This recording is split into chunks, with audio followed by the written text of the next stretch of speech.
It can happen to your brother, your dad, your husband, friend. I mean, it can happen to anybody. There's no way of knowing how you're going to react when you take this drug. You can be completely fine, or it can completely ruin your life overnight. Um, I've always joked about it. You know, it's a dark humor, but you would be better off than taking finasteride. Your body will bounce back. With this, for some reason, sometimes it doesn't. I took one pill.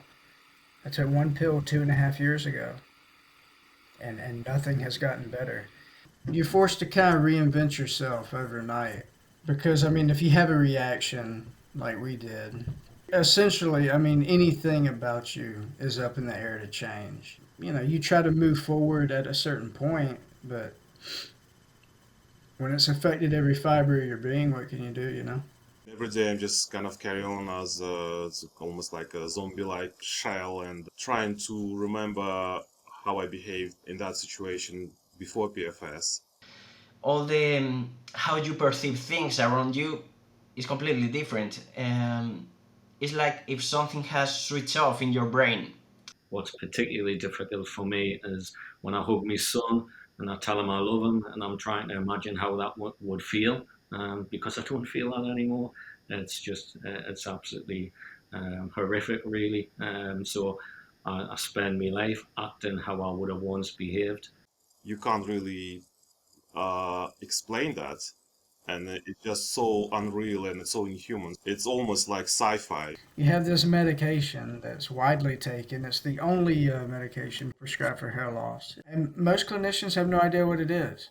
They don't really know how the mechanisms of action of the medicines they are giving you, most of them. And that's very concerning. The people who do have an idea what it is, they have no idea what post-finasteride syndrome is. Because it's not understood, there's no help. There's a lot of hurdles to get through, and eventually, after spending a lot of money, getting a lot of tests, they basically tell you there's nothing they can do about it. So you're left in this terrifying situation, trying to make sense of what's happening to you. I mean, I would have better probably like going to doctor some like in 15th century and telling him about my problem. It's just exactly the same experience. It's just unbelievable. So you see all these doctors and consultants, and you can just see it in their eyes that they don't want to hear it, and they try and compartmentalize it into different other conditions, which it never is. I remember specifically, I brought him studies with me because I'd already been through the ringer at that point. And I brought him about 4 studies showing finasteride's effects, and he didn't even look at them. I mean, this guy, he's a neurologist, board certified MD. He didn't even look at the studies I had in my hand. He was like, good job on the studies there, but that's probably more long-term use. And after that, he just completely dismissed it, and he gave me like an antidepressant. Yeah, and that was it. So you're on your own. If you to summarize it, if you have PFS, you're on your own. Simple as that. I had an echo Doppler done on the penis to see if there was fibrosis or venous leakage, some kind of damage in the penis. And there were, obviously. And I went to the consultation with this doctor, this urologist. I gave him all the studies for post-finasteride syndrome. Please read at this if you don't know about the condition. He didn't want to look at them, as Damon said. And he began to mock the condition, to suggest that if I knew other patients, it was because we were some kind of social club, and laughing at it. I was very angry.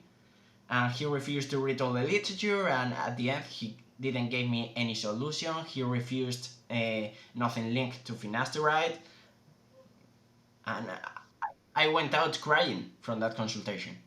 So we're relatively left swimming in open water, trying to survive this condition. Speaking out publicly, you know, it may be the difference of saving somebody's life.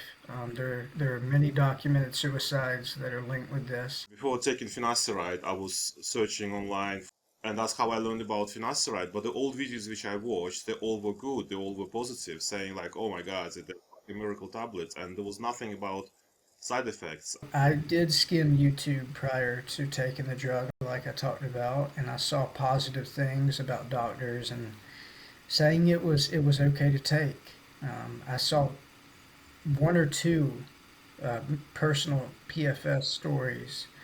There's it's not out there. If I can prevent someone else that is thinking about taking finasteride from doing it, I will have done my part in this.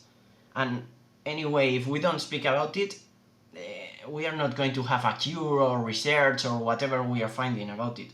It's nothing to be ashamed about. It's a stigmatized condition. I mean, a lot of people think it's psychosomatic, but it's not.